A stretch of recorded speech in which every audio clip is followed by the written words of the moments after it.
Merci d'être là pour le troisième temps de ces rencontres organisées par Mediapart, la Revue du Crieur, le Festival d'Avignon et en partenariat avec Entretemps, la revue d'histoire actuelle et collective du Collège de France. 8 rencontres qui portent donc sur l'événement historiographique, éditorial et politique qu'a été l'histoire mondiale de la France, avec l'idée d'en faire une lecture critique, c'est-à-dire vraiment une relecture et une mise en examen. Pour ceux qui étaient là hier et avant-hier, vous savez que ça s'organise en 4 temps. Le dernier, à partir de midi, vous est consacré pour des questions. Et avant cela, on lit et on met en perspective une des dates de l'histoire mondiale de la France.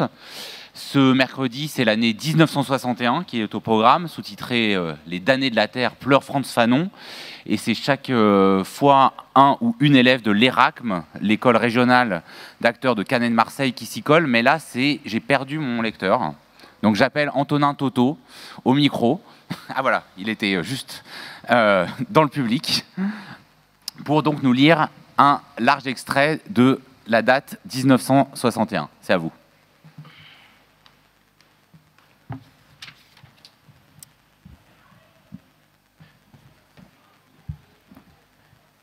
« 1961, les damnés de la Terre pleurent Frantz Fanon. La mort de Frantz Fanon précède de quelques mois l'indépendance de l'Algérie. À rebours d'une vision nationale et identitaire de la libération des peuples, Fanon, entre philosophie et antipsychiatrie, a été, de Fort-de-France à Tunis, en passant par Saint-Alban, le porte-parole sans frontières d'une cause tiers-mondiste qui n'est pas encore post-coloniale. Fanon est un citoyen français des vieilles colonies antillaises. Né en 1925, du temps de la plus grande France, il est originaire de Martinique, d'une famille de fonctionnaires dont la mère avait des ancêtres alsaciens. Fanon est donc noir, africain antillais selon ses termes. Sans mêler, il est familier de la hiérarchie pigmentaire qui, depuis 2 siècles, régit une société antillaise complexe qui a inventé le préjugé de race et en a ordonné la classification jusqu'à l'obsession. Enfant, on l'emmène, comme tous les petits Antillais, rendre hommage au monument de Victor Schœlcher à Fort-de-France, la gloire de la Caraïbe française pour avoir, le 27 avril 1848, arraché au gouvernement provisoire de la République le second décret d'abolition de l'esclavage. À 18 ans, il quitte son île, en passant par la Dominique anglaise voisine, et est intégré dans un bataillon qui débarque au Maroc, puis en Algérie, et enfin au sud de la France, pour en effectuer la remontée vers le nord jusqu'en Alsace. Ces jeunes Martiniquais venus en France pour délivrer les Européens de Hitler souffrent du froid et d'un racisme larvé, contrairement aux GI noirs américains fêtés par les Françaises et les Français. À 20 ans, Fanon, avec ses médailles et ses blessures, est un vieux grognard de la France libre. C'est un héros de guerre mélancolique. De retour aux Antilles en 1945, il retrouve son professeur, Aimé Césaire, devenu la même année maire de Fort-de-France et député sous étiquette communiste à la Chambre. Mais Fanon ne partage pas les convictions intégrationnistes de son aîné, qui porte avec succès le projet de départementalisation des Antilles françaises en 1946. Fanon quitte donc ce qui est devenu un département français, comme l'Algérie, pour rejoindre la métropole, où il entame, à partir de 1946, des études de médecine à Lyon, achevées par une spécialisation en psychiatrie. Désormais, la psychiatrie asilaire imprime fortement sa marque aux penseurs de la domination coloniale que devient Fanon, lorsqu'il publie en 1952 « Peau noire, masque blanc ». Le livre, dans sa forme comme dans son fond, est en rupture avec l'anticolonialisme de la gauche. Fanon s'inscrit intellectuellement dans le pôle dominant de l'époque dont il emprunte le langage philosophique, l'existentialisme et la phénoménologie. En 1956, depuis 3 ans en Algérie, Fanon a rejoint le théâtre des opérations et, du même coup, déplacé sa réflexion sur le colonialisme dans un environnement algérien conflictuel, bientôt en guerre ouverte contre la France. Comme les Antilles, l'Algérie, c'est la France. Et ce n'est pas la France. La société est ultra segmentée et la ségrégation, tacite mais visible. Comme les Antillais, Les Juifs algériens qui entourent Fanon à l'hôpital de Blida, où il devient médecin psychiatre, sont des citoyens, mais de seconde zone. C'est une société coloniale à l'état pur qu'il observe, répercutée dans le microcosme de l'hôpital psychiatrique de Blida-Joinville, une ville dans la ville, 2000 malades et de nombreux infirmiers au centre du conflit.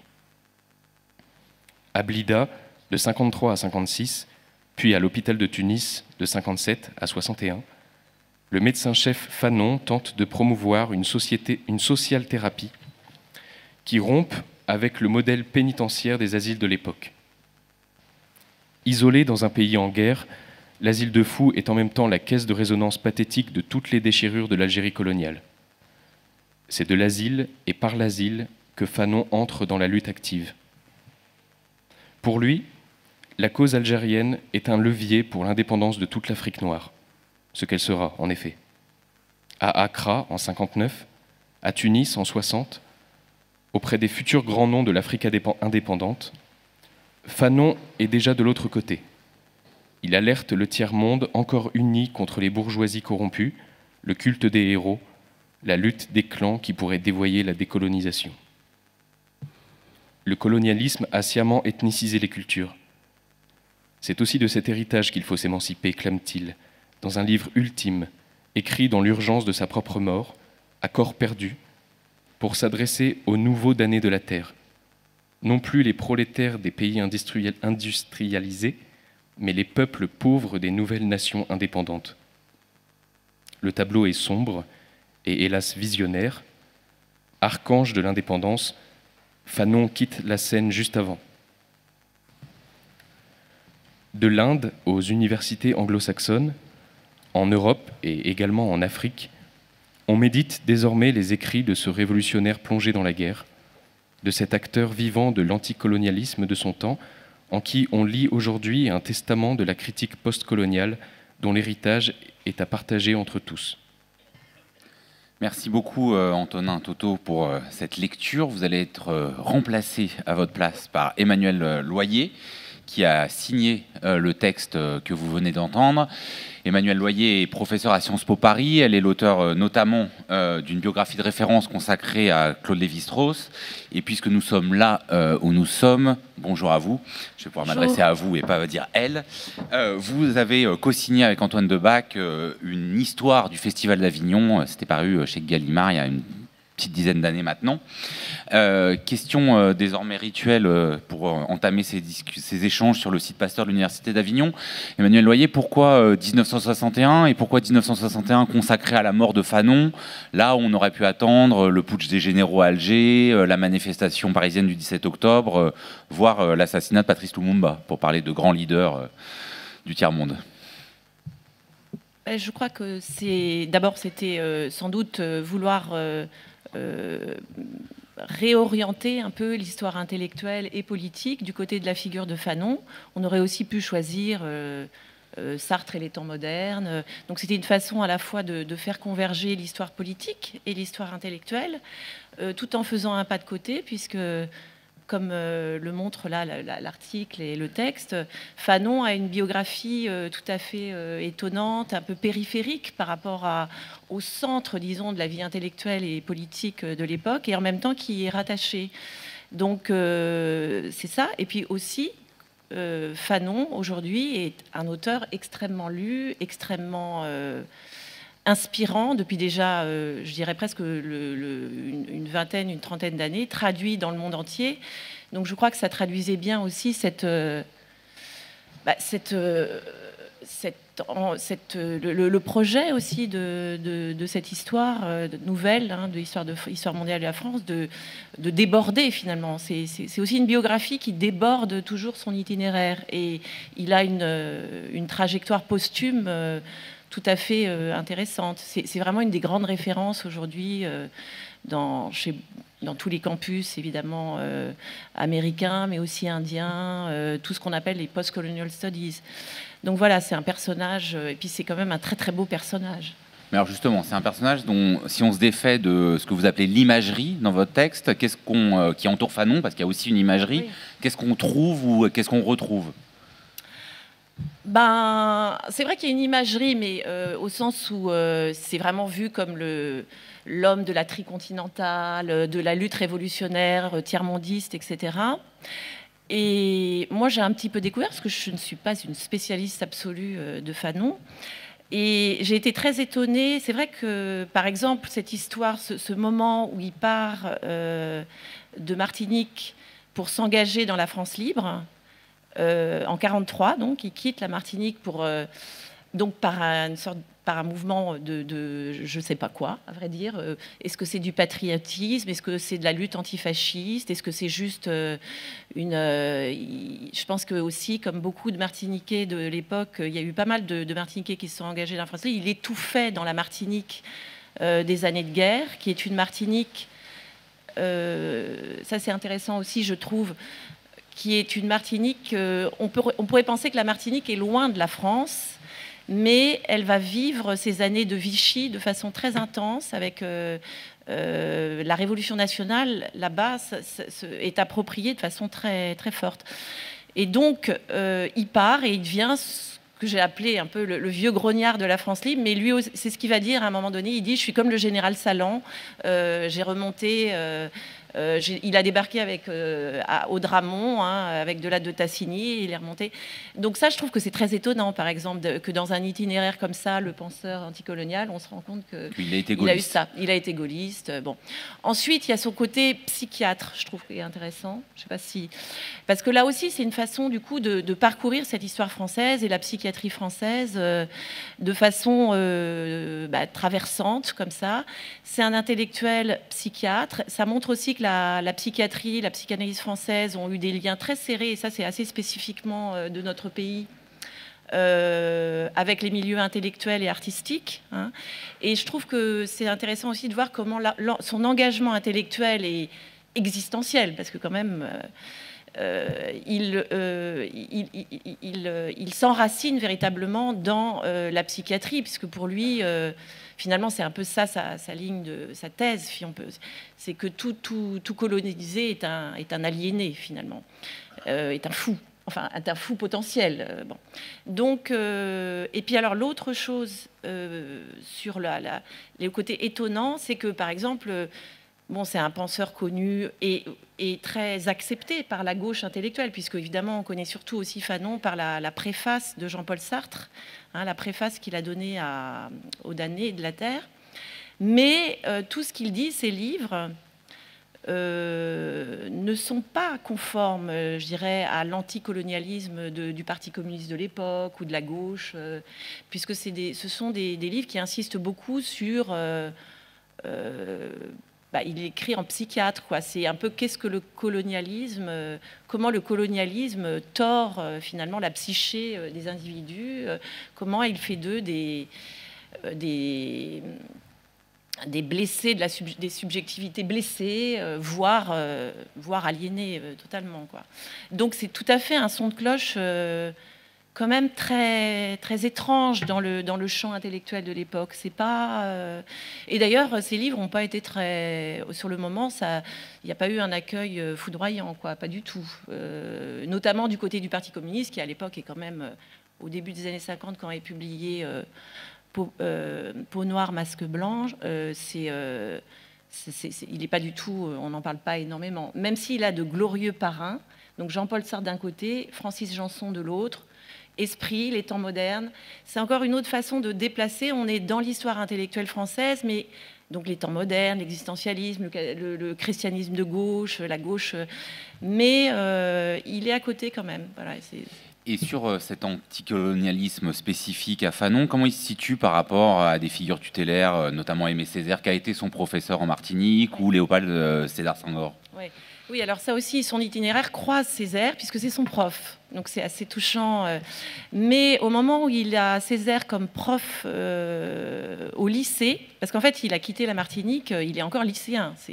C'est aussi des itinéraires qui ont une précocité extraordinaire et tout à fait vertigineuse, d'une certaine manière, des expériences de vie. Donc il reprend les études. Il a une dernière année un peu équivalent terminale, on peut dire, avec Aimé Césaire comme prof de lettres. Et à la fois, il l'admire. À l'époque, Aimé Césaire n'est pas connu. Hein. Bon, il a déjà publié les cahiers du Retour perdu, mais enfin, c'est pas. Mais il n'est pas du tout. Il n'est pas d'accord avec. C'est l'époque où Césaire est au Parti communiste, où il est élu maire de Fort-de-France et où il va donc conduire ce projet de départementalisation qui fait que les Antilles, la Guadeloupe, la Martinique, qu'on appelait les vieilles colonies de l'Empire, deviennent des départements français en 1946. Lui n'est pas d'accord, donc il admire, c'est une personnalité qu'il admire, et en même temps, voilà, il va quitter à nouveau la Martinique.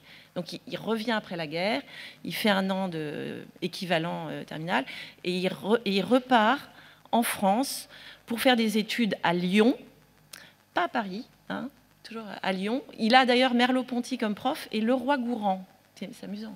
Hein, bon. Donc il est à Lyon et il va faire des études de médecine et ensuite spécialisation en psychiatrie. Donc Césaire, oui, vous m'avez demandé sur Césaire, je n'ai pas très bien répondu en fait. Vous avez commencé, on va dire. Non, l'autre chose, oui, juste sur Césaire, c'est que ensuite, quelques années après, là où il se retrouve, et quand même, c'est plus important que ce que j'ai raconté jusqu'à présent. Oui, c'est que Césaire, 1950, Césaire publie ce texte très important qui s'appelle Discours sur le colonialisme. Il publie ça aux éditions Présence africaine.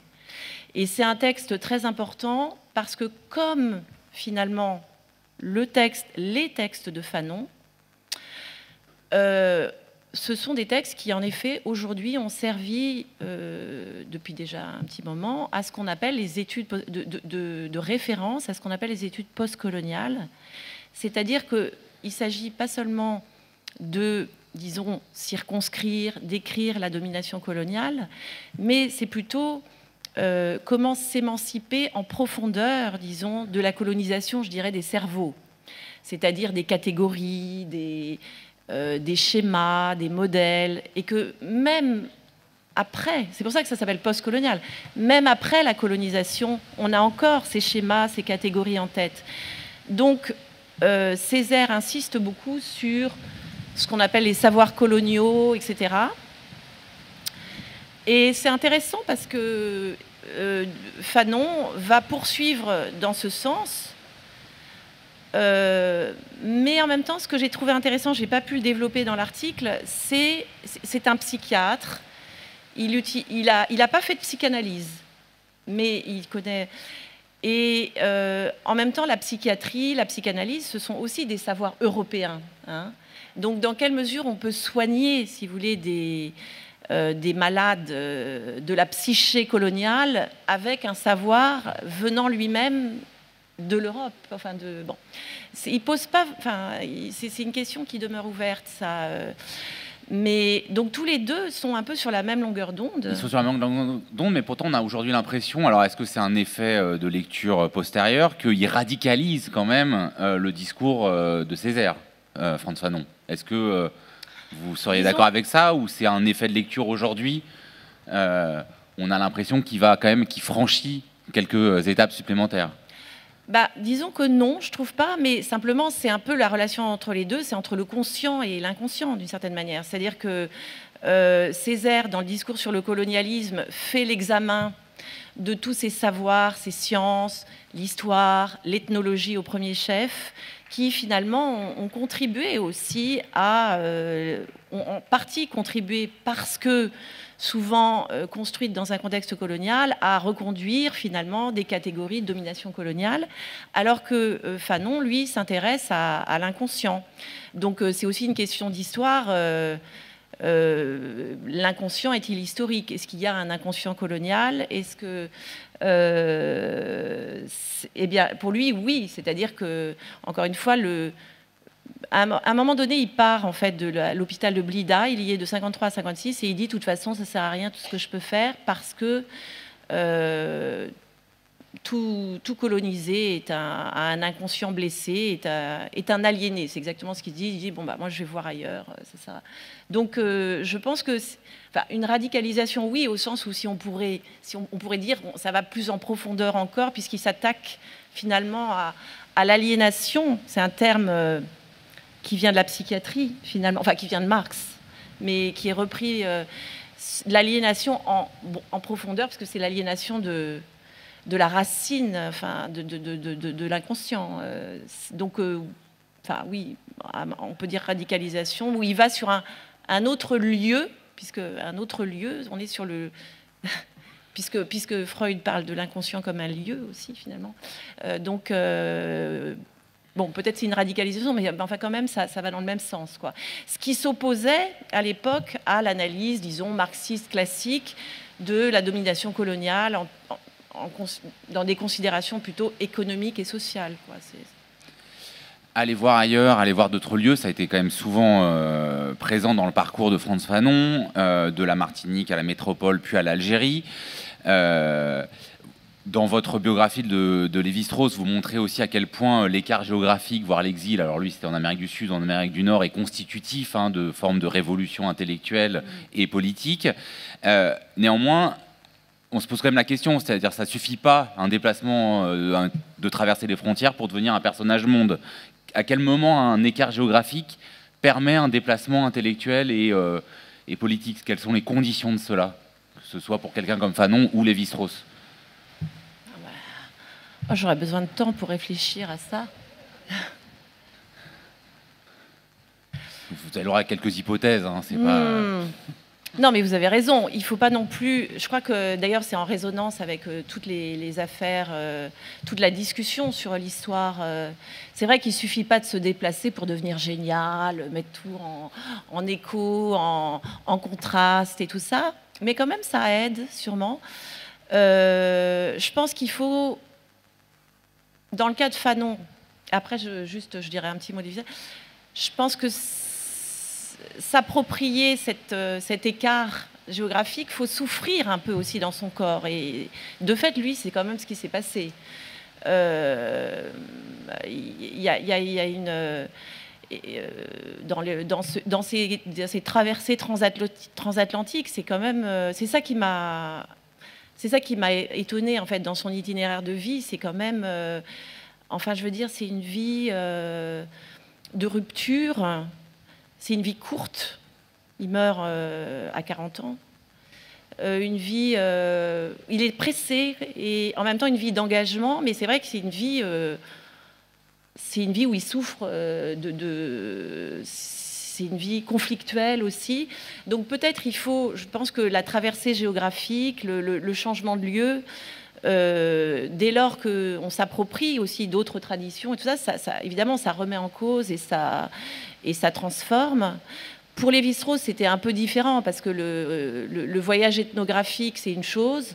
Bon, l'exil pendant la guerre, c'est un voyage quand même assez tragique parce qu'il part, parce qu'il est juif, il doit...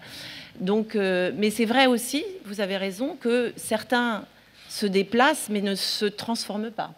Donc, écoutez, je sais pas. En fait, il faut que je réfléchisse à l'affaire. Mais c'est vrai que le déplacement ne produit pas automatiquement de la novation intellectuelle. C'est vrai.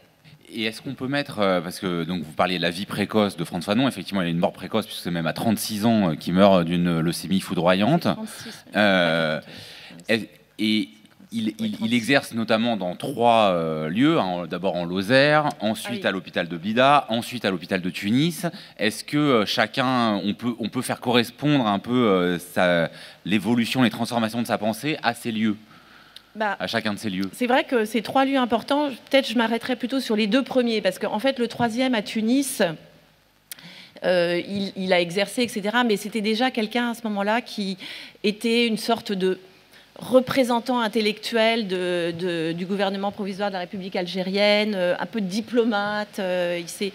Mais les 2 premiers, c'est intéressant. Et alors le premier, c'est la clinique Saint-Alban en Lozère. C'est un lieu psychiatrique à la fois... Ça fait partie de ces lieux de l'histoire de la psychiatrie tout à fait étonnant, parce que c'est un lieu qui a été fondé par un psychiatre, François Tosquel, qui était un exilé espagnol antifasciste et qui, pendant les années 40, donc Fanon y va 50, 51, 52, je ne sais plus exactement, à vrai dire, au moment de son internat. Et c'est quelqu'un qui, pendant la guerre, pendant les années 40, la clinique était en Lozère, dans un trou paumé, et donc ils ont accueilli des résistants, des fugitifs, etc. Donc là, on voit bien l'articulation à la fois nouvelle expérimentation de pratiques psychiatriques et politique aussi, de résistance à l'état du monde et à Vichy et à la guerre et aux nazis.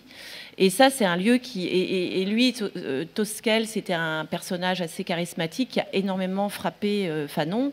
Donc Fanon, finalement, bon, évidemment, il y a des homologies très fortes avec ce lieu donc, de résistance, on va dire, et qui essayait de prôner une sorte de vivre ensemble des malades et des soignants, enfin quelque chose comme ça, hein, pour aller vite.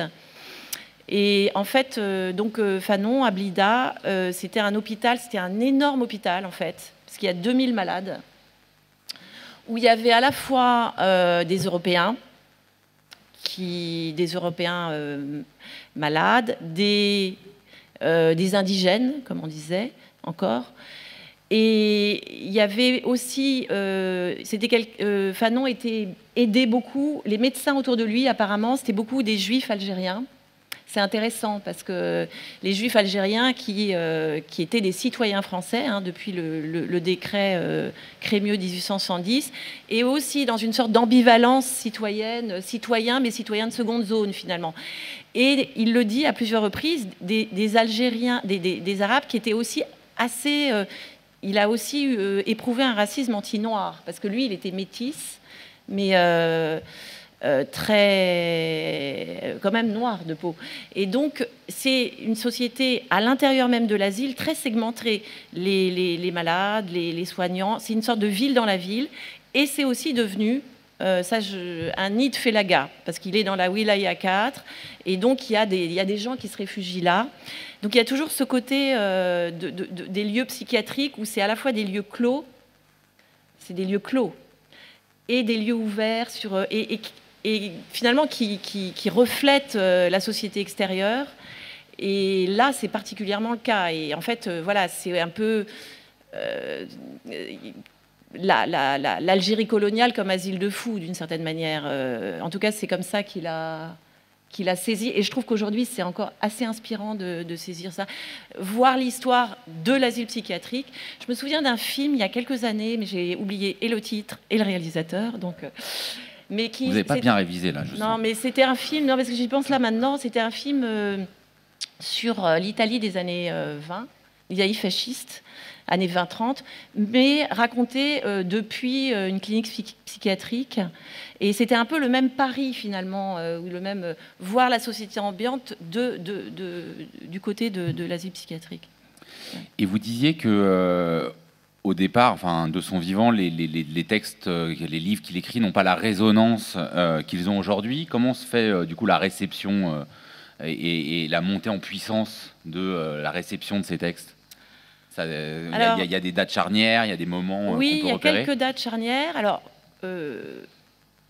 bon, en France, il a bénéficié, je dirais, il a eu des parrains, hein, des parrains très très puissants. Parce que quand on a une préface de Jean-Paul Sartre, évidemment, ça a lancé les damnés de la Terre. Le livre a été traduit en anglais très vite, en 63, sauf erreur de ma part. Et il a été lu par les Black Panthers, notamment. Donc, par toute une... Quand même, il a été lu et reconnu par toute une... ce que Gilroy appelle Black Atlantic, c'est-à-dire cette nébuleuse, disons, d'intellectuels noirs qui relie les Noirs américains, tous ces noirs, les Noirs anglais, tous ces Noirs qui vivent dans une société majoritairement blanche. Donc, il y a eu une réception, je dirais, contemporaine hein, dans les années 60. Il faudrait étudier plus en détail qu'est-ce qu'ils ont pris de Fanon exactement. Hein. Mais... Par contre, ce qui est bien évident, ça c'est un premier stade de la réception, c'est les années 60. Si vous voulez, c'est les années justement du tiers-mondisme militant, la révolution dans la révolution, Cuba, la décolonisation, etc. Et puis ensuite, il y a un deuxième temps qui est les années 90, grosso modo, 2000, où là, c'est une réception assez différente, disons, plus intellectuelle, plus universitaire, mais très politique aussi, qui peut-être décrit mieux le côté spécifique de Fanon en faisant un penseur postcolonial, c'est-à-dire, et là on est 20 ans, 30 ans après la décolonisation, donc c'est de dire, c'est tout le courant postcolonial, c'est de dire on est après la décolonisation, mais on est encore colonisé quelque part. Et donc comment s'émanciper de ces catégories mentales que nous a léguées le colonialisme, ce qu'a fait tout ce courant théorique. Donc il est relu comme un pionnier de ce nouveau courant théorique. Ce qui l'aurait sans doute beaucoup étonné, mais bon. Une dernière question pendant que Patrick Boucheron va commencer à venir vers nous pour s'installer pour le temps de la discussion critique, qui serait une question de méthodologie qui voilà, va nous amener aussi à ce dont on va parler. Vous avez écrit, je le disais en introduction, une biographie de Claude Lévi-Strauss. Là, vous abordez Frantz Fanon par le biais de la biographie. En quoi cette forme d'écriture de l'histoire assez canonique, pour ne pas dire vieillie, peut être pertinente dans un récit qui veut justement dépoussiérer le roman national et renouveler les formes d'écriture? Enfin, quelle est la pertinence aujourd'hui de faire de la biographie? Eh bien, je pense que c'est un genre assez plastique, c'est-à-dire qu'en gros, on en fait un peu ce qu'on veut, mais c'est vrai que ça permet surtout, je trouve, de faire une histoire un peu aérée, je dirais, quelque chose comme ça, un peu où on respire un peu, parce que s'y croisent à la fois des logiques, d'intelligibilité, ce qu'on appelait autrefois des structures, une histoire de longue durée, et puis en même temps des événements, des bifurcations. On fait la place à l'imprévu, à ce qui arrive, à des pas de côté, à des rencontres. Donc je trouve que c'est très agréable de pouvoir... On peut faire un peu ce qu'on veut avec la biographie, mais elle permet comme ça d'allier, il me semble, des choses très satisfaisantes pour l'esprit, c'est-à-dire de voir qu'on est des individus à la fois contraints par ce qui nous a devancés, par un monde plus ancien que nous, et en même temps, quand même, des marges de, je dirais pas de liberté, mais d'arbitrage.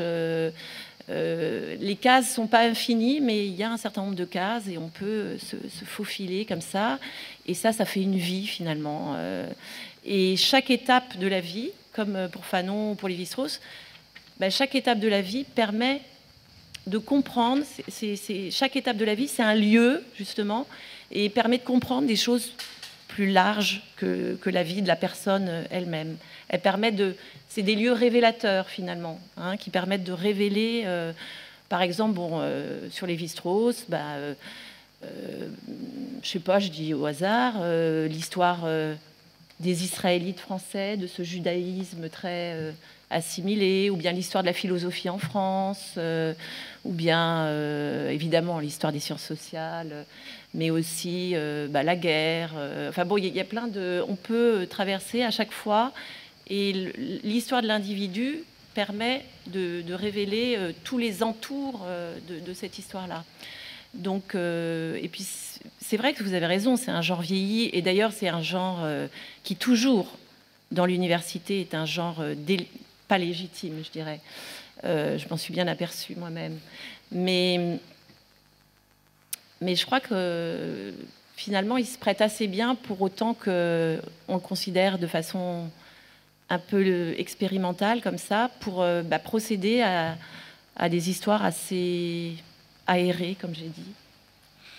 Merci Emmanuel. Je dis ça parce qu'il y a des courants d'air. Oui, là, il y a le vent pour...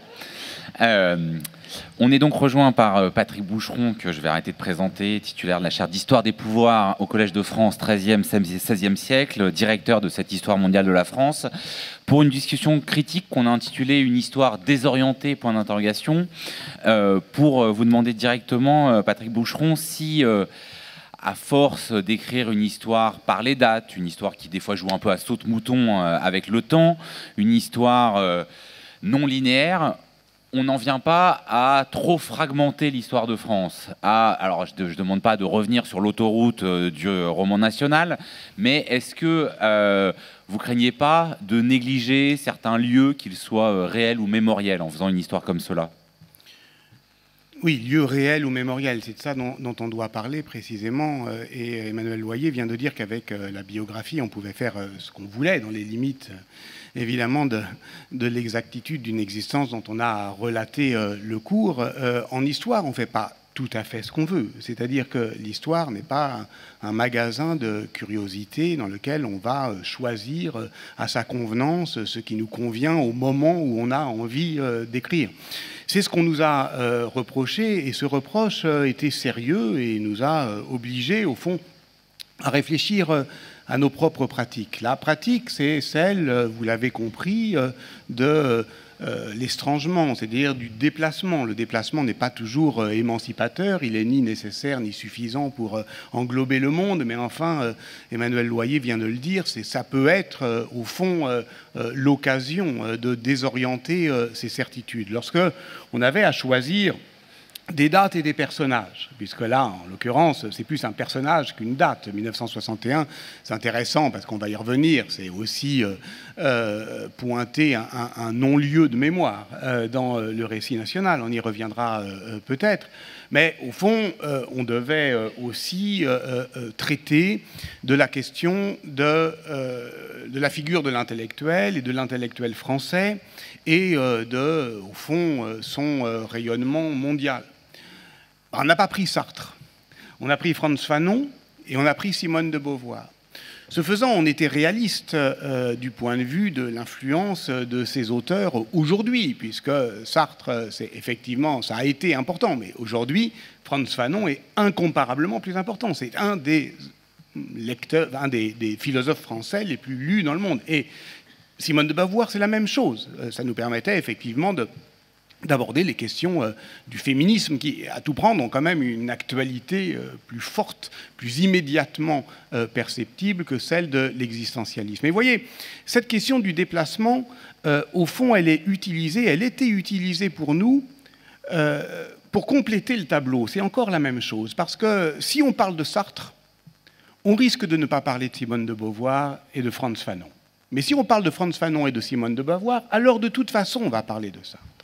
Et nos petits déplacements dans les dates permettaient effectivement, non pas de choisir librement ce qui nous arrangeait, mais de compléter le tableau. Pour prendre un cas effectivement sciemment provocateur, pour parler de la libération de la France, dont il a été question. Si nous choisissons effectivement de titrer sur le 28 août 1940 et pas le 18 juin 1940, c'est-à-dire le moment où, au fond, c'est Brazzaville qui devient capitale de la France libre. Ce n'est pas Londres, la capitale de la France libre, c'est Brazzaville. Ça permet de raconter une histoire qu'on n'invente pas, qui est effectivement l'histoire de la libération de la France, qui puise ses ressources humaines, financières, politiques dans l'empire colonial. Bon. Ce n'est pas par rancœur ou par ruse. Et c'est surtout pas pour dire que le 18 juin n'a pas eu lieu, mais enfin, si on se place 2 mois plus tard, on voit autre chose, depuis un autre lieu du monde. Et évidemment, ça ne dénie pas la possibilité d'une autre histoire. Donc c'est un choix, c'est vrai, c'est un choix, l'histoire, contraint par cette morale de l'exactitude qui reste quand même l'éthique de notre métier, sur lequel, évidemment, on n'a pas à transiger, mais on n'a pas non plus à transiger sur le fait que notre métier consiste à produire des contenus de savoir expérimentaux, disait Emmanuel Loyer, non pas par amour de la nouveauté, mais par désir d'élargir l'expérience. Oui, puis juste, il se trouve que dans mon département d'histoire, il y a un étudiant qui vient de soutenir sa thèse sur la France libre au Tchad. C'est aussi que on s'est un peu calé sur le savoir historique aussi d'aujourd'hui, qui est lié à, en effet, des nouvelles explorations. Et je pense que voilà, l'historiographie, l'histoire de l'histoire évolue. Et là, en l'occurrence, on est tout à fait en contemporanité avec le savoir d'aujourd'hui, puisqu'il y a eu énormément, enfin il y a eu quand même 30-40 ans de travaux très, très fructueux sur la France libre. En se fixant sur le Tchad, on est sur les travaux d'aujourd'hui, de l'histoire d'aujourd'hui aussi, je crois. Vous avez parlé, Patrick Boucheron, d'anti-lieu de mémoire.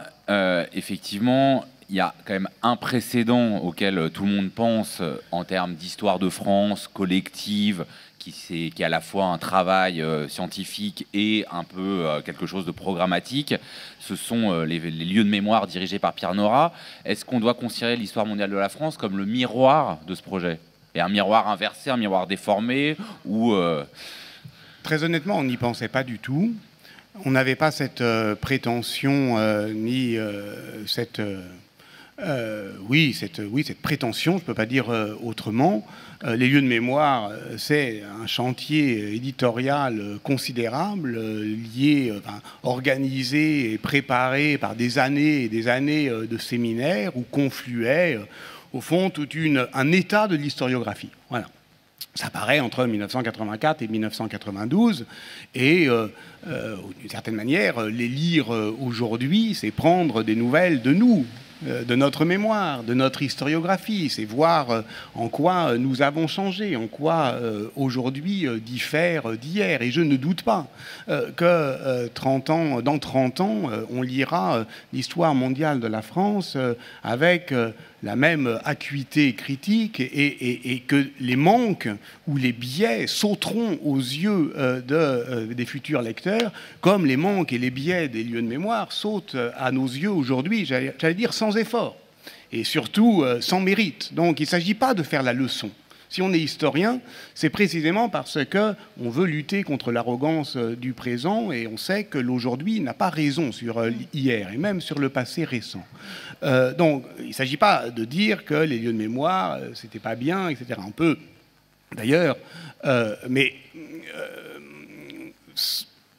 donc cette question, au fond, des lieux de mémoire, c'est le rapport à Pierre Nora. Vous me donnez l'occasion...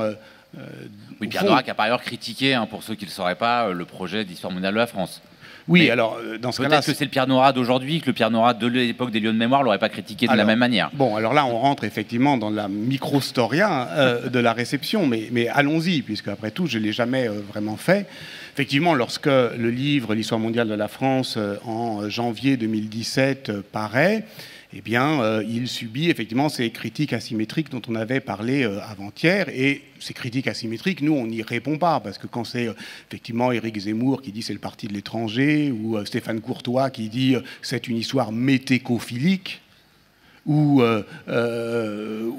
Patrick Guénifet qui dit c'est une histoire vichiste, là, ils disent quelque chose d'eux-mêmes, et un psychanalyste ou même un psychiatre comme Frantz Fanon leur dirait simplement c'est vous qui le dites. Voilà. C'est-à-dire qu'il y a un effet de vérité qui produit des réactions qui documentent un moment, mais absolument pas le livre dont il s'agit. En revanche, en fin mars, paraît un long article de Pierre Nora, donc c'est décalé, c'est le moment où effectivement ces critiques ont déjà eu lieu, le livre il est sur une trajectoire, il se vend déjà à beaucoup, et en règle générale Pierre Nora, qui est effectivement assez soucieux de sa position, disons d'arbitre des élégances historiographiques, en règle générale, il intervient 3 mois plus tard en disant, et c'est vraiment la meilleure manière de rafler la mise, de dire les critiques étaient excessives, mais les enthousiasmes un peu outrés. Et s'il disait ça, effectivement, c'était facile. Mais il n'a pas dit ça.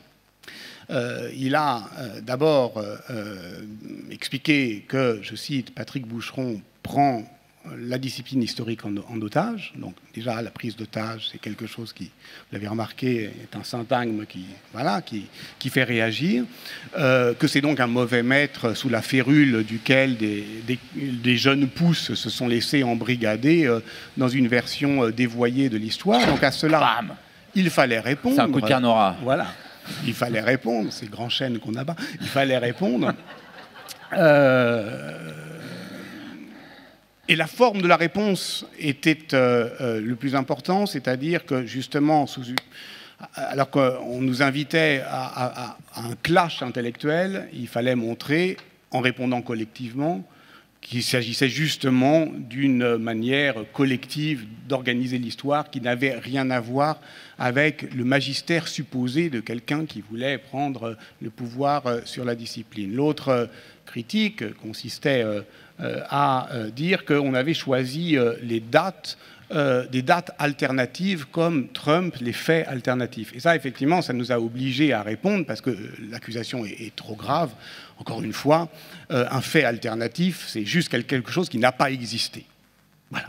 Donc là, nos dates ne sont pas fausses, elles sont choisies pour compléter un récit, mais ce dont on ne parle pas, on ne prétend pas que ça n'a pas eu lieu. Voilà. Donc là, il y avait vraiment un débat historiographique un peu lourd qu'on devait assumer, et c'est pourquoi c'est la seule critique, outre voilà, quelques droits de réponse dont on a parlé hier sur voilà, l'histoire coloniale, on y a répondu un peu longuement, et aussi parce que Pierre Nora, dans ce texte, disait qu'on avait on avait exagéré, je le cite encore parce que c'est intéressant, on avait exagéré dans l'histoire de France l'apport du, je cite, monde extérieur, colonial et musulman. Et cet enchaînement extérieur, colonial, musulman, là encore, documentait essentiellement l'inquiétude de celui qui s'en alarmait. Voilà. Donc, ça nous obligeait effectivement à répondre à une question auquel on n'avait pas pensé. C'est-à-dire, effectivement, qu'est-ce que ça a à voir avec l'historiographie des lieux de mémoire? Alors, de cela, on pourrait parler. Mais il faut qu'on commence à en parler, et l'histoire mondiale de la France n'est en rien une réponse aux lieux de mémoire, c'est tout à fait autre chose. Mais si on veut parler des lieux de mémoire, parlons-en. Est-ce qu'on peut faire une histoire par les lieux? On commençait à en parler. Est-ce que les lieux de mémoire de Pierre Nora sont des lieux? Non, ce sont des objets. Le plus souvent, ils ne sont pas localisés. Parfois, ce sont des commémorations, parfois, ce sont des idées, parfois, ce sont des dates, parfois, ce sont des grands noms. Bon, voilà. Donc, ce n'est pas forcément une histoire par les lieux, mais en revanche, il y a quelque chose dans l'apport considérable historiographiquement, de Pierre Nora, qui est notre aujourd'hui historiographique, c'est qu'il a puissamment thématisé le rapport entre l'histoire et la mémoire. Voilà. Depuis 1984. Voilà. Et à un moment où, justement, ce rapport entre l'histoire et la mémoire, il commence à craquer de toutes parts, de toutes parts. Vous pouvez voir ici la pièce d'Alexandra Badea sur le 17 octobre 1961, sur cette année 1961 dont on parlait. Et Déninx, en 1984, précisément, l'année de parution des lieux de mémoire, fait paraître, Didier Déninx, l'auteur de Polar, ce livre, ce polar qui s'appelle Meurtre pour mémoire, qui met justement en jeu, qui met en lumière un non-lieu de la mémoire française.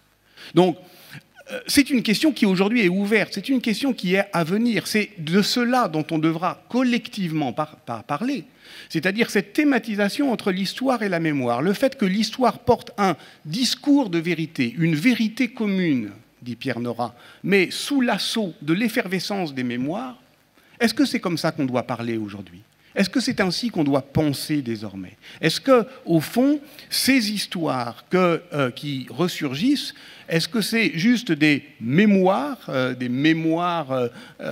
effervescentes et désordonnées, indisciplinées, ou c'est pas des histoires, une histoire qu'on n'a pas vue?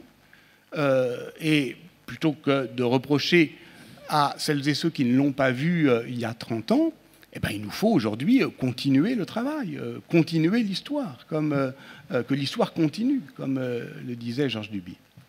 Emmanuel Loyer, sur cette question à la fois d'articulation entre histoire et mémoire, et sur la question sous-jacente de savoir du coup à quels objets il faut, je ne sais pas s'il faut, mais on peut s'adosser pour justement la faire fonctionner de manière la plus efficace possible, la plus juste possible. C'est-à-dire, est-ce que c'est des lieux, est-ce que c'est des dates, est-ce que c'est des personnages? C'est vrai que si on lit aujourd'hui les lieux de mémoire, pour repartir de là, ce qui frappe, c'est, je trouve, il y a même, c'est presque des oraisons funèbres. C'est très souvent, il y a une sorte de, parce que ça nous a été aussi reproché. Le projet a été fait quand même rapidement, donc et non pas sur des années. Il est plus inégal sur le plan des écritures, c'est vrai. Là, dans les lieux de mémoire, c'est dans les années 80 aussi une sorte de mausolée de ce que la France n'est plus à travers des institutions, des lieux. Et à un moment où, en effet, des mémoires nouvelles surgissent, et à un moment aussi où, finalement, les historiens se rendent compte qu'on passe dans un autre pays. Enfin, c'est le moment de la fin d'un monde paysan, de tout un tas de transformations structurelles qui font que on se retourne sur une France assez largement républicaine, et qui est pensé sur un mode assez, pas forcément nostalgique, mais enfin comme une sorte de monde d'hier, finalement, je trouve. Enfin, en tout cas, moi, c'est en regardant là récemment, comme une sorte de monde d'hier. Alors, c'est vrai que l'allure, je dirais, générale de l'histoire mondiale est assez différente. Mais pour répondre à votre question, je pense qu'en effet, on aurait pu, par exemple, l'intellectuel français, c'est un lieu de mémoire, on peut dire, puisque depuis 30 ans, on dit toujours, depuis le début des années 80, il y a eu quelque chose dans ce pays qui s'est noué entre la littérature, l'engagement politique de figures de la philosophie, de la littérature. Là, il est psychiatre, hein, il n'est pas philosophe d'ailleurs, Fanon, c'est intéressant. Et qui a noué quelque chose avec ce que ça veut dire être français, avec une part, disons, de l'histoire française, hein, de l'affaire Dreyfus jusqu'au magistère de Jean-Paul Sartre. Donc, c'était... je veux dire, c'était aussi, d'ailleurs, je ne sais plus dans les lieux de mémoire, mais il doit y avoir quelque chose, tout d'un coup, sur l'écrivain national ou sur l'intellectuel, et avec aussi, forcément, puisqu'on ne fait l'histoire de ça que quand ça n'est plus, que l'intellectuel français n'existe plus dans son être, disons... charismatique, de magistère, etc. Donc là, nous, de fait, on choisit une autre entrée, c'est-à-dire en effet un lieu qui n'est pas un lieu de mémoire. Il me semble que dans l'histoire mondiale, ces dates sont aussi des sites, si on peut dire, enfin, qui permettent, dans une optique, en effet, de micro-histoire, telle que j'ai, de aussi réfléchir, puisqu'on est là dans une réflexion sur l'espace, aux différentes échelles, finalement. Parce que peut-être aussi, l'histoire mondiale prend la France comme, puisque je parlais de Fanon, de psychiatrie, qui a lu aussi Lacan, comme ce que les structuralistes de l'époque appelaient un signifiant flottant. C'est-à-dire que ça dépend des moments, ça veut dire ça ou ça dépend des contextes, ça se construit petit à petit, et c'est pas circonscrit et absolument pas une essence. Et donc, c'est vrai que ces sites... il se décline toujours avec plusieurs échelles. Bon, il n'y a pas dans l'histoire mondiale, puisqu'on est à Avignon. Pardon. On est à Avignon, et moi, il se trouve que j'ai travaillé avec Antoine Debatte sur l'histoire du Festival d'Avignon. Et il est né ici, à Avignon, en 1947. C'est un festival... Je parle de ça parce que c'est à la fois une échelle locale, la ville... le choix de cette ville, une échelle nationale et depuis le début une échelle internationale avec des auteurs qui ne sont pas français, un public qui assez vite dans les années 50 n'est pas un public français, et en même temps dans cet entremêlement de tout ça, il dit, c'est vrai, quelque chose de l'histoire française, et notamment il dit une sorte d'utopie qui a été très française, d'histoire de la politique culturelle française, du rôle aussi de l'État, de la discussion sur l'appropriation de l'art, parce que avec les sociologues aussi, on a bien essayé de montrer comment le Festival d'Avignon, finalement, ce qui est très spécifique ici, c'est des créations, c'est des spectacles, mais c'est surtout qu'on s'approprie les spectacles et à travers des discussions sur ce qu'on a vu. Et ça, il n'y a pas ça dans d'autres festivals. Et qu'est-ce que cette expérience esthétique? Et on pense que ça a un enjeu politique, citoyen, etc. Donc ça, c'est tout à fait original. Et ça dit quelque chose aussi de cette peut-être cette utopie de ce salut par l'art, pour reprendre les termes de Malraux, qui a été à un moment dans notre pays, finalement, quelque chose, et jusqu'à aujourd'hui, d'une certaine manière. Donc, tout ça pour dire que ce lieu, le Festival d'Avignon, on peut dire c'est un lieu concret. Alors, je crois que aussi, il y a aussi, je pense, chez tout le monde, l'idée de faire de l'histoire le plus incarnée possible, quand même. Pas une histoire hors sol, une histoire où, par exemple, l'histoire intellectuelle de Fanon, ou si, par exemple, n'importe quel penseur, c'est pas faire l'histoire seulement des idées, c'est ce qu'il a produit comme réflexion, c'est lié à justement d'autres lieux, c'est lié aux Antilles des années 40, à l'expérience dont on parlait tout à l'heure de Saint-Alban, etc. Donc une sorte d'encastrement comme ça, toujours de l'histoire de l'art ou de l'histoire des idées dans des moments, des lieux, une expérience sociale, historique, etc. Donc c'est une histoire aussi incarnée. Tu veux y aller ? Non, mais je me rends compte en fait que je n'ai pas répondu à votre question et je m'en veux terriblement sur le problème de l'histoire désorientée, au fond, d'une histoire qui, parce qu'elle est par date, serait en miettes. Au fond, c'est ça. Et donc, déferait la continuité. Alors, la cohérence et la continuité, on avait dit effectivement qu'on faisait... qu'on avait pris un parti pris discontinuiste, c'est ce qu'on disait avant-hier avec Quentin de Lermoz, en parlant aussi d'ailleurs de cet emboîtement d'échelle et de temporalité. C'est-à-dire que une de nos orientations, c'était justement de sortir, vous vous en souvenez peut-être, de la tenaille entre justement l'ici et l'ailleurs, de penser que justement un lieu comme par exemple, le Festival d'Avignon est un lieu où, ici, non seulement on rêve, on pense d'ailleurs, on parle d'ailleurs, mais où se produit, où il y a une mondialité. Et donc, là, c'est un lieu, un espace-temps exceptionnel, mais par définition, de tout lieu, on peut faire, on en avait parlé aussi hier avec Pierre Saint-Gravelou, de tout lieu, on peut faire une histoire mondiale. Donc, ça veut dire que cette histoire mondiale de la France aurait très bien pu être une histoire par les lieux, et que ces lieux ne sont pas nécessairement les hauts lieux. C'est pas forcément le Festival d'Avignon, ou voilà, ça pourrait être voilà, la vallée de la Roya. La Roya est un lieu à la fois, on va dire, reculé, rural, enraciné, et où, pour le meilleur et le pire, eh bien, le monde afflue et réclame ses droits. Bon. Donc ça, c'est quelque chose qui, d'une certaine manière, peut aussi orienter notre réflexion sur une histoire qui est une histoire peuplée, localisée, incarnée, dites-vous. Et c'était très important pour nous. C'était très important parce que, au fond, un modèle littéraire me vient, qui est celui de Jean-Christophe Bailly, Le dépaysement, en 2009, qui est aussi une histoire de la France par ses abords, au fond, allant la chercher en ses lieux faibles, là où, d'une certaine manière, on ne l'attend pas avec autant d'impatience ou de véhémence. C'est pas forcément le Mont-Saint-Michel, ça peut être effectivement des lieux plus discrets, des jardins, des friches, bon, voilà. Et donc, faire l'histoire par ses abords est aussi une manière de le déshéroïser. Voilà.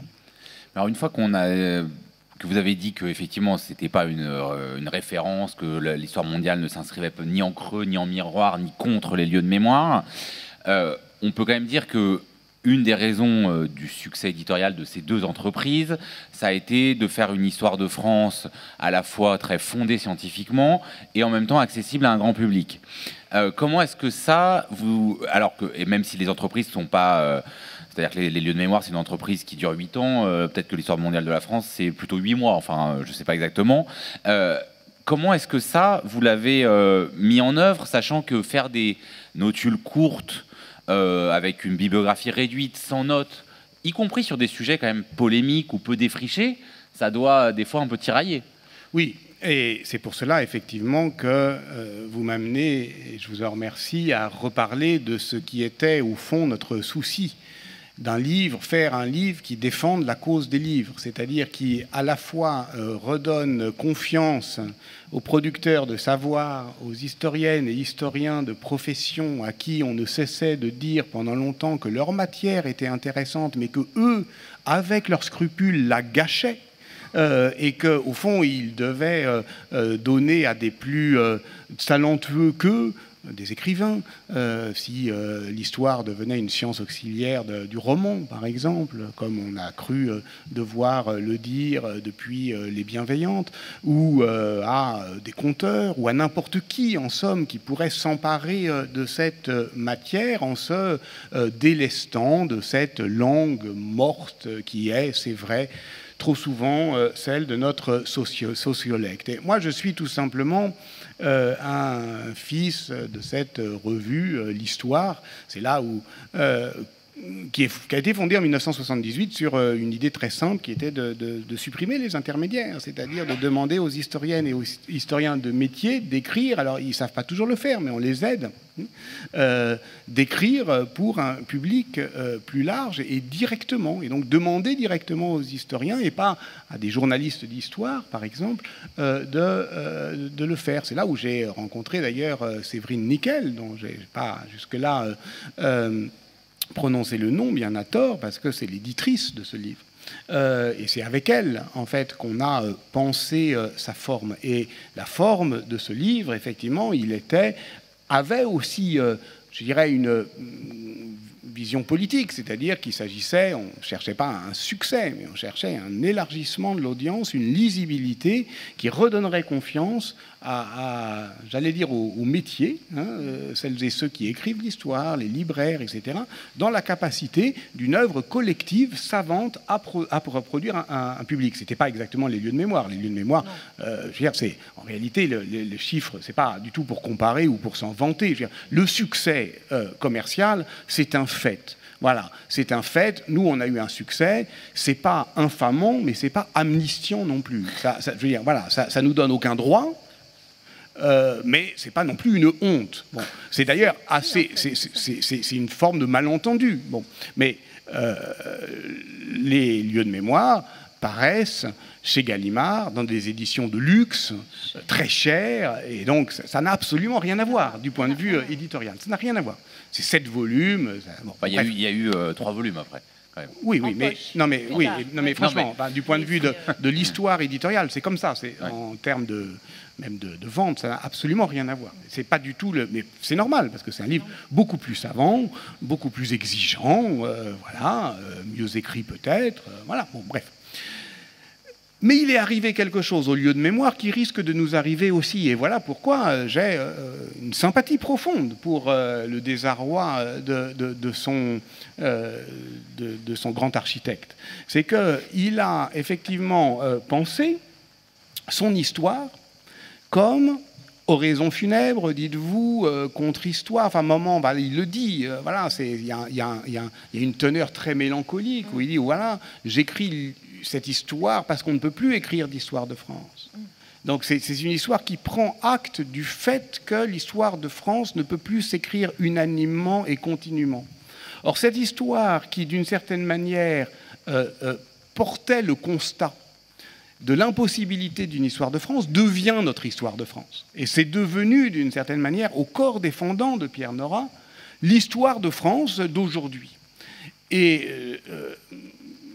c'est pour ça qu'on se méfie tellement, on tente tellement de déjouer tous ces effets d'autorité, de magistère, sur l'histoire mondiale de la France. C'est que c'est un livre qui devait en appeler d'autres, qui avait comme ambition de faire comprendre très vite à celles et ceux qui le lisaient ses insuffisances et un désir de reprendre, de recommencer. Et lorsque spontanément les gens nous disaient « il n'y a pas ci, il n'y a pas ça là », etc., et ben pour reprendre la formule, non pas cette fois-ci de la psychiatrie, mais de la psychanalyse, on y entendait la formule du désir « encore ». Et donc, un livre qui fait naître une insatisfaction voluptueuse et où les gens disent « encore », il n'y a pas ça, et si vous en faisiez encore, et si nous, on en faisait d'autres, et c'est ce qui se passe. C'est un livre qui en produit d'autres. C'est extraordinaire comme comme plaisir. Moi, je n'écris pas pour être célébré. J'écris pour donner envie à d'autres de faire quelque chose. Voilà. Et c'est ce qu'on appelle élargir l'expérience. Donc c'est ça qu'on espère. C'est pas que ce truc-là se fige dans l'histoire de France d'aujourd'hui.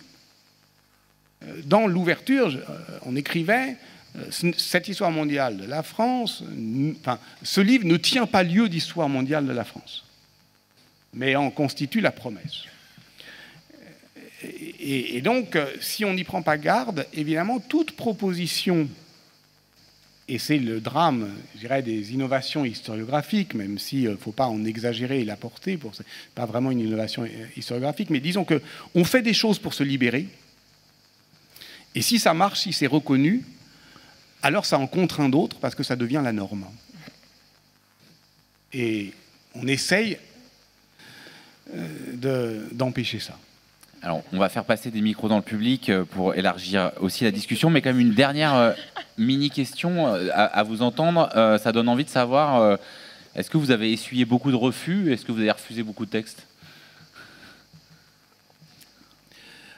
Là encore, c'est de l'histoire. Et comme cette historiographie a eu effectivement quelques impacts, eh bien, les historiens ou historiennes futurs pourront aller à l'IMEC, l'Institut de la mémoire de l'édition contemporaine, où nous avons fait quelques boîtes d'archives avec tous nos mails, où on pourra voir les versions V1, V2, des textes qu'on a acceptés, qu'on a refusés, le ton avec lequel on acceptait ou on refusait, tout cela est archivé. Pour un travail futur. Merci. On en saura pas plus. Voilà, il y a des jeunes gens avec des micros et des qui peuvent passer dans les rangs si vous avez des questions. Monsieur là. Et il y aura monsieur après là. Moi ? Oui, allez-y. Oui, j'ai écrit ma question. Alors, puisque nous sommes dans un lieu d'un festival de théâtre, que pourriez-vous nous dire de la façon dont les pratiques culturelles et la création artistique sont, selon vous, aujourd'hui traversées par cette histoire coloniale, par les questions postcoloniales, quand on sait que la question de la diversité sur les plateaux, dans les productions et dans les publics est fortement problématique, et notamment la controverse autour des suppliantes à la Sorbonne le prouve encore aujourd'hui. Oui, merci. En effet, je ne peux qu'aller dans votre sens, c'est-à-dire voir que le secteur, ce qui est devenu un secteur en fait aussi, y compris économique, je dirais, avec aussi comme aussi lieu de pouvoir hein, des institutions culturelles, puisqu'en France on a bâti cette histoire d'institutions culturelles d'État, les centres dramatiques nationaux, les festivals, les différentes. Il y avait eu une enquête il y a quelques années, je me souviens que c'était à l'époque où Aurélie Filippetti était ministre de la Culture, qui montrait que c'était un des lieux avec l'armée, où non, justement, l'armée était beaucoup plus féminisée dans les postes de responsabilité que le secteur culturel.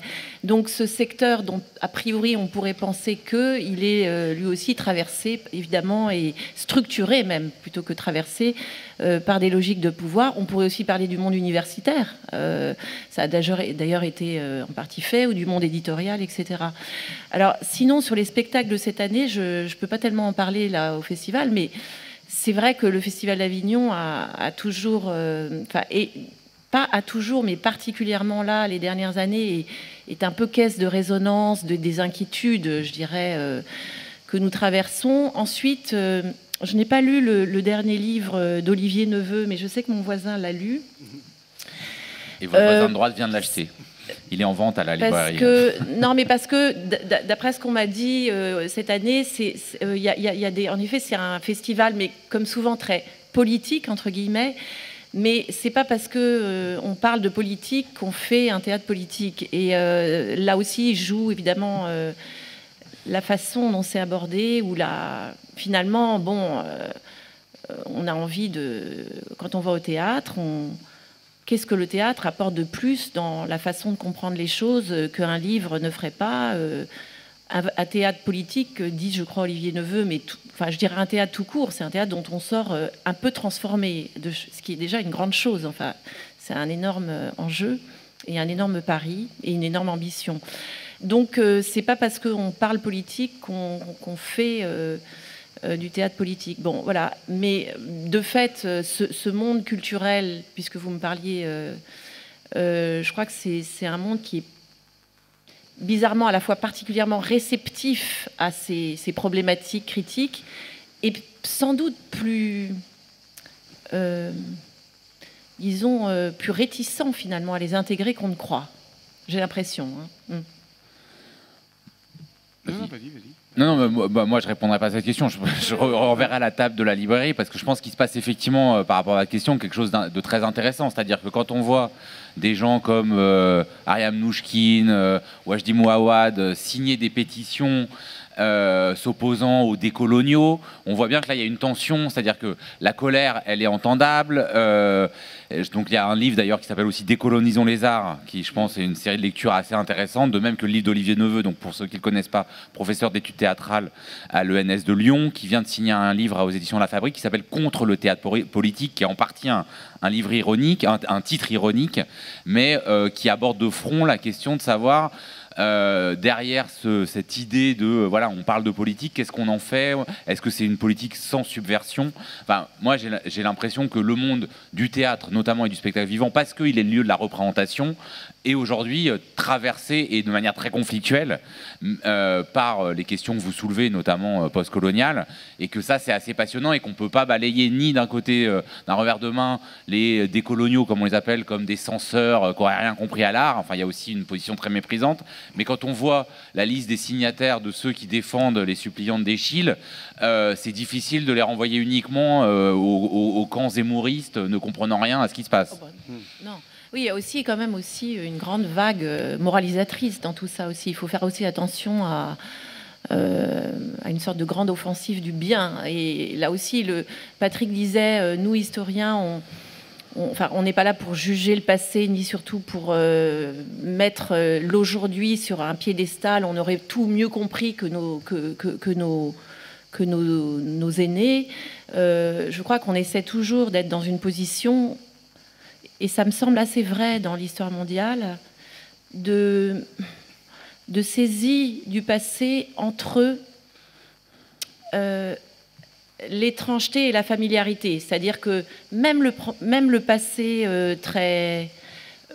par exemple les années 60, ou même 68 par exemple, puisque vous allez en parler demain, quand on regarde les archives de 68, comment les gens parlent, comment ils sont habillés, ce qu'ils disent, mais surtout comment ils parlent, par exemple. C'est à la fois notre monde et ce n'est plus notre monde. Ça me semble quelque chose de toujours très, très, très fort dans la façon de saisir le passé. Et donc, on n'a pas non plus à, me semble-t-il, ce serait assez vain de relire les œuvres du passé à l'aune aussi des exigences d'aujourd'hui. Enfin. Non, c'est bon. Il y avait une autre question par là, il me semble, monsieur. Oui, bonjour. En fait, je rebondis un peu sur ce que vous avez dit à propos de la table de librairie. Et je voulais dire mon étonnement d'avoir vu la vente du livre de Renaud Camus sur le grand remplacement étalé sur les tables. Alors là, c'est pas vraiment une question, mais on pourra en discuter après avec la table de la librairie elle-même. Il y avait monsieur là au troisième rang. Non, monsieur là devant, Ici, là. Bonjour. Dans la série des visions alternatives, vous n'avez pas parlé de l'histoire populaire. Donc je pense, bon là aux États-Unis, à Howard Zinn, évidemment dans les années 80. Alors peut-être que ça date encore un petit peu, mais je pense surtout à l'ouvrage de Gérard Noiriel sur l'histoire populaire de la France. Donc j'aimerais savoir ce que vous en pensez. On va répondre. Juste, je précise parce que c'est vrai que comme on fait 8 rencontres, en fait la première était consacrée notamment à la question de l'articulation entre histoire mondiale et histoire populaire. Donc c'est vrai qu'on ne peut pas aborder à chaque fois l'ensemble des questions parce que après en plus chacune de ces rencontres est mise en ligne. Donc voilà, on les a un peu thématisées, mais je laisse quand même. Oui, voilà, je suis désolé, on en a beaucoup parlé il y a 2 jours puisque c'était exactement le sujet.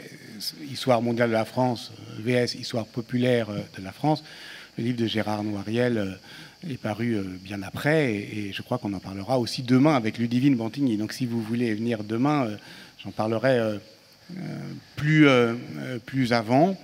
En gros, ce qu'on a dit avant-hier, c'était que c'était se faire une idée très étroitement scolastique du peuple, que de croire qu'une histoire populaire ne pouvait pas être une histoire mondiale.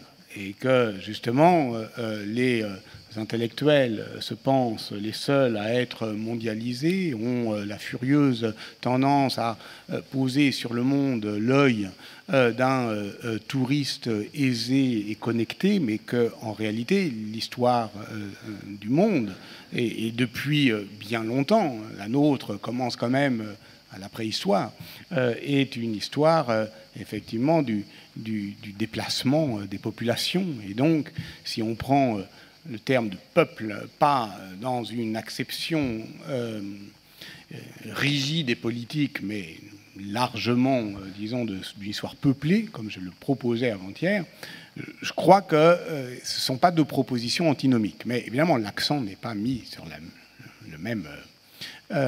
sur effectivement, n'est pas sur le même endroit. D'autres questions, éventuellement? Monsieur? Oui, bonjour Monsieur Boucheron.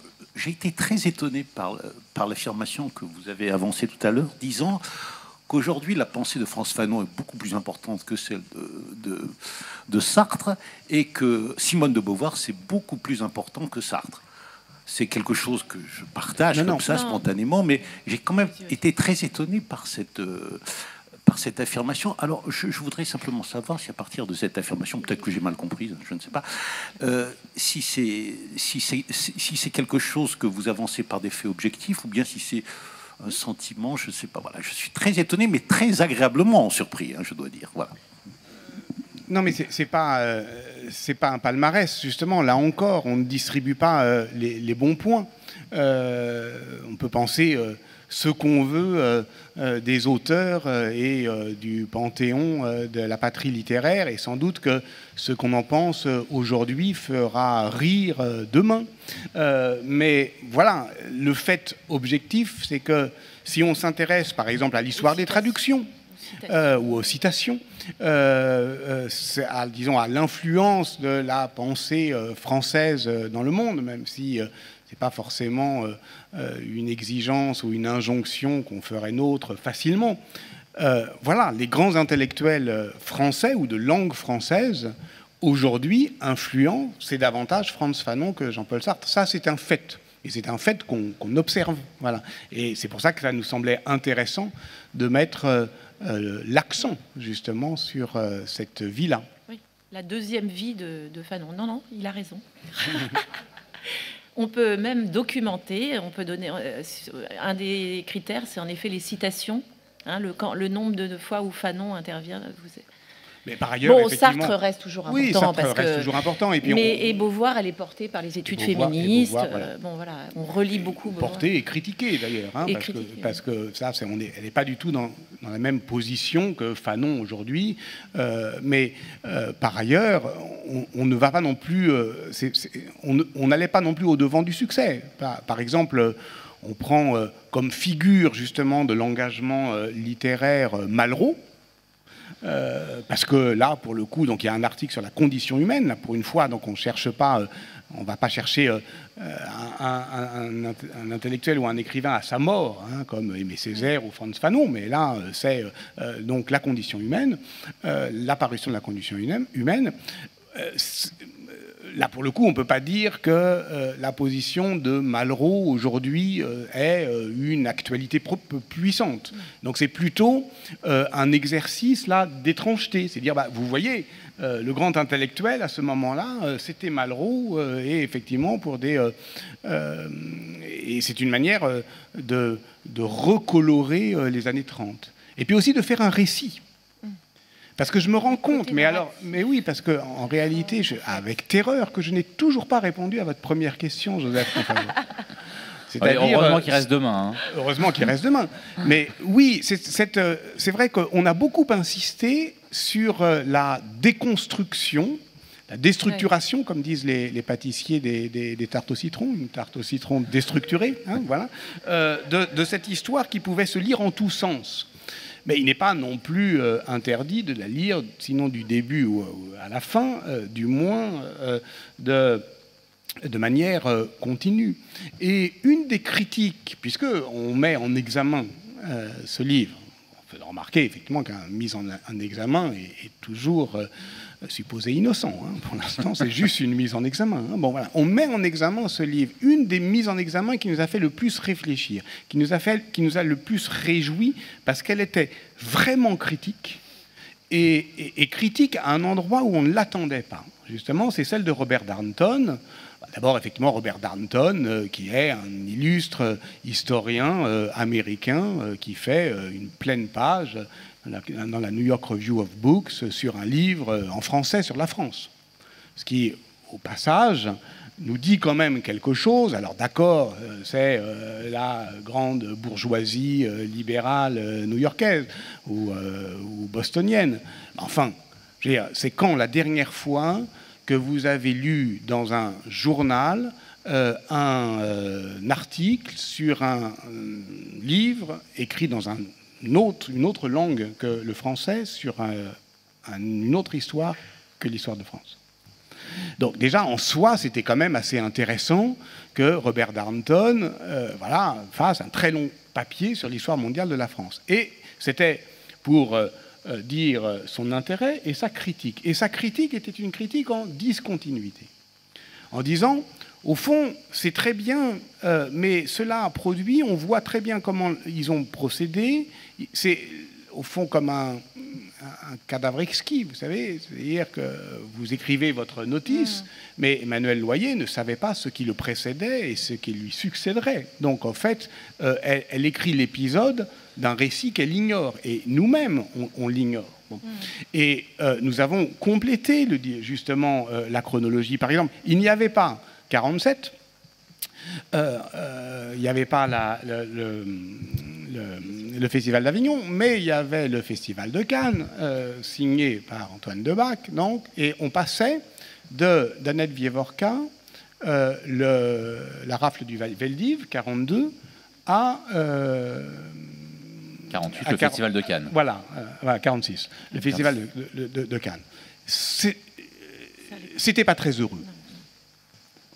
Et ça, on ne l'a pas maîtrisé. Et Robert Darnton nous l'a fait remarquer. Et c'était tout à fait judicieux. Et on a intercalé, effectivement, un D-Day, parce que d'une certaine manière, le débarquement, on peut en faire, ça vient d'être dit, une histoire parfaitement mondiale. Donc on a intégré des critiques. Quand Pierre Nora, dans sa tribune, dit mais enfin, pourquoi il parle des demoiselles d'Avignon en 1907 ? La bonne date, c'est 1905. On peut aussi faire une histoire mondiale de la loi de séparation de l'Église et de l'État. Je pense qu'il n'a pas raison sur 1907, parce que justement, c'est très intéressant. Laurence Bertrand d'Orléac en fait une analyse puissante et précise, mais il n'avait pas tort sur 1905. Et on a rajouté, Nicolas Delalande, un des coordinateurs, a écrit une histoire mondiale de la loi de 1905 pour la seconde édition, qui justement défétichise cette date, montre que, au fond, c'est une des modalités de cette réarticulation entre l'Église et l'État qui, d'une certaine manière, concerne tout le monde à ce moment-là, qui a des précédents, pas forcément là où on les attend, en Suisse, en Italie, en Mexique, qui a effectivement des héritiers, en Turquie bien ailleurs, et qui, d'une certaine manière, au fond, intègre aussi une histoire mondiale de la France. Donc, vous voyez, oui, l'histoire continue, je ne peux pas dire autrement, et elle continue en se complétant, c'est-à-dire en se densifiant. Et on pourrait, au fond, continuer à resserrer encore le livre mais ça ne ferait jamais une histoire continue de la France. Je ne dis pas qu'elle n'est plus possible ou plus pensable, je ne dis pas qu'elle n'est pas souhaitable, mais je dis que le lamento qui veut qu'au fond, tous nos malheurs viennent du fait que les historiennes et les historiens de métier ne savent plus articuler la vérité commune d'un grand récit en partage, est un lamento contre lequel on doit aujourd'hui, au fond, organiser notre pessimisme, on va dire, hein, puisque nous sommes des optimistes dans l'action, mais des pessimistes dans la pensée. Il me faut vous donc, monsieur, une dernière petite question. Il nous reste 3 minutes. Là, assis sur les gradins. Sur les gradins. Merci. Donc, moi, pour la deuxième jour consécutive, j'ai une question sur le travail des historiens, en fait. Donc, moi, je voulais savoir quel est l'impact, justement, des études d'histoire, que ce soit par les lieux, les dates, les personnages, sur les métiers satellites de l'histoire, donc tout ce qui est conservateur de musée, la culture, les guides, etc. Quel est l'impact justement de ce travail-là sur eux? Est-ce qu'il y a une demande de leur part, ou est-ce que les historiens essayent de travailler de toutes les manières possibles justement et de leur fournir un travail qu'ils puissent exploiter?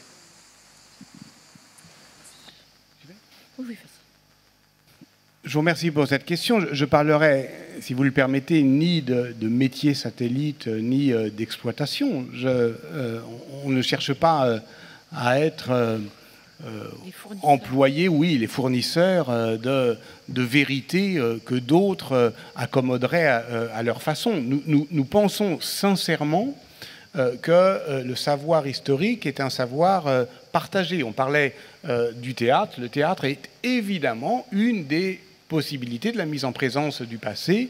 Le savoir historique se fabrique scolairement. Enfin voilà, donc il y a plein d'endroits où ça se fait, où ça se fabrique. Donc on ne cherche absolument pas une position de surplomb en disant bon allez voilà quelles seraient les déclinaisons, y compris d'ailleurs sur le plan pédagogique. Mais nous avons observé avec satisfaction une appropriation en fait par les collègues de l'enseignement secondaire essentiellement, mais aussi supérieur. Mais secondaire, ce n'était pas tout à fait dans notre intention. On n'avait rien fait pour. Mais évidemment, moi j'ai accompagné autant que faire se peut pour moi, toutes les rencontres dans les collèges, dans les lycées, pour voir ce qu'on pouvait faire de ça. Mais si vous voulez, entendez le fait qu'il y a dans ce modèle, sincèrement, une position historiographique et politique anti-autoritaire.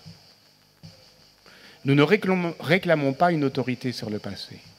Nous ne sommes pas nostalgiques du temps où l'historien se pensait, se rêvait instituteur du social ou du national. Et donc, nous faisons confiance à l'intelligence collective. Et le texte même, dans sa forme, tente de l'organiser, l'inviter et l'inciter. C'est un texte ouvert à tout vent et que tout le monde s'en empare.